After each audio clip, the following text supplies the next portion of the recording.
What's up, my brothers and my comic book sisters from another mister? So today we're going to do a comic book review of Something is Killing the Children, issue number 28, brought to you by Rated Comics. Let's get to it.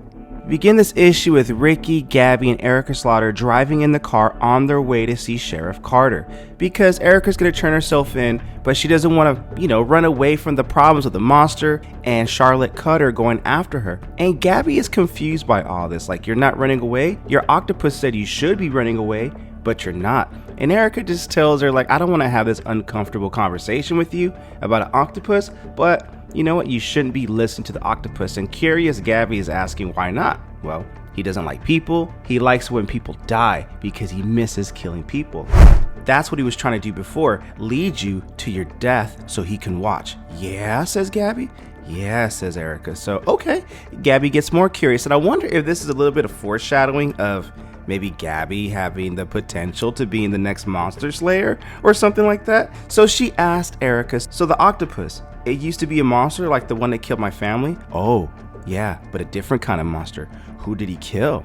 And Erica tells her, well, he killed my parents and my best friend, but I heard him pretty good too. And I think that was Erica's way of getting back to the octopus, like, remember who you're messing with. And Gabby's like, yeah, that's good. So was he lying? Erica's like, lying about what?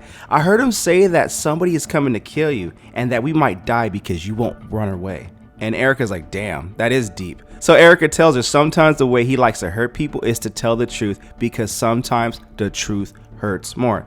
Ain't that the truth? So they arrive to the police department. They get out the car. Carter's pissed, and Ricky and Carter go way back like chiropractic. So she tries to clean it up, like, come on, listen to me. She's like, I don't want to hear none of it. That's what Carter tells her. I don't want to hear none of it. He's under the influence of Charlotte Cutter because he bought that she was a federal agent and that Erica Slaughter is the one killing all these children. So he reads Erica Slaughter her Miranda rights. Anything you say or use may be used in the court of law. You guys know all that. Not that we've been arrested before, but we just seen it on TV and heard about it so many times. And Ricky's like, yo, Carter, we do need to talk about this. And Gabby goes to Erica Slaughter's defense. She didn't kill my family, Carter. Look, says Carter, I don't need any of this. I need to do this job, finish the job. Do you understand? We could talk about this later. So let's go inside. He grabs Erica, and I'm going to finish this. Erica gives Ricky and Gabby some last words. Grun, get as far away as possible. And Carter's like, don't listen to her. I need statements from the both of you. You're not going anywhere. And Gabby's like, what are you going to do? Arrest us too? Unless I have to, says Carter. And Erica's like, yo, man, I know what's going to happen. You guys do not want to be here when that agent arrives. And Ricky tells Carter one more time, we're only going to be a few blocks away. I already closed down the bar for the week and we can talk there. No, I need you guys to get inside and go in the office. So in the interrogation room, Erica asks for Cutter, and they're just looking at her through the other side of the mirror. And Erica tells her, I want to talk to you before the woman gets here. I know you think you're doing the right thing, but you don't understand. She told you guys that she was a federal agent. She's not. You are being so played right now. And that's what Erica wants to remind him, and he knows this is going to be a long night, so he tells Bill to go get some coffee because it's going to be like that. And in this room, in this office, Gabby tells Ricky that Erica's scared. She's scared. I've never seen her this scared before. When she fought the monster, she did not fight scared. She was not scared, but she is so scared right now. I don't know what's freaking her out. And Ricky's like, I don't want to hear nothing about no monster because you saw it and I did it. Remember, adults don't see the monster, only kids do. And Gabby tells Ricky, I know you saw the monster. And Ricky's like, I didn't see anything. Speaking of not seeing anything, she sure as hell saw Cutter coming into the police department. And when they go out to unlock the door, they realize they're locked in because they realize this woman looks scary. She walks into the police department and these officers just look at her like, well, hands on their hip, like a power position. And she has something sinister up her sleeves. And that's where we cut off to the panel. Come on, I want to go back to it. So she goes into the interrogation room and she tells Sheriff Thomas, which is actually Carter's his first name, thank you for waiting for me. And he is surprised, like, how the hell did you get in here? Well, the boys up front gave me the key. And he thinks something's off, but because of her established credibility as he thought that she was a federal agent, he's gonna let it slide. And she's charming too. As crazy as she is also very charming. Don't be too hard on them, says Cutter. Flash a fancy federal badge and a pretty smile, and a girl can go a long way in this world. So there's Erica Slaughter in the flesh. Carter's like, well, what do we do? Well, we talk to her, silly, and get her to admit to her heinous crimes. Carter's like, well, let me talk to my officers. Nope. Cutter's like, no, she's stalling him. I don't want them doing that. I already have them calling my home office. I don't want to delay this another moment longer. It's important that she knows that this is the end of the road. So Carter, against his better half, lets Cutter in the room, and Erica knows that she is fucked. So when Cutter realizes that, she looks at Erica Slaw like, I know you know that you're fucked, and you know that I know that you're fucked, so we both know that you're... Anyways, you get the gist over here. So Carter's like, I have to get the files of the victim. We should take it from the beginning, so we start with the first murder of Tribulation. And Cutter's like, And just for pleasure, before he can leave the room, she bangs his head on the door. One time, just for good measure. A second time, just for good measure. And a third time, I think this woman enjoys it a little too much. And she looks at Erica, and the dialogue here is really good. And she tells Erica, I've heard of you. There are always little murmurs between the house. The little black mask who never listens to her orders. Of course, the dragons never understand, do they? They train us black masks to ignore orders, to be able to make the right calls in the field alone. And then they get so cross when they have to face the consequences of that. And Erica's like, look, I'm not interested in participating in any of this. What?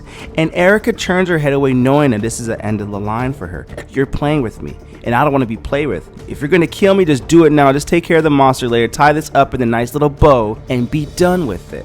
And Cutter's like, I don't like neat little bows. I never have. I like to play with my food, and I like a bloodbath, and I'm hungry like that. And Erica's just pissed, like, get this over with. And Cutter's like, I have to say, I'm disappointed. I knew you wouldn't run, Erica, but I didn't think you let yourself get turned in. I could end the whole thing right now if I wanted to, but that would be boring.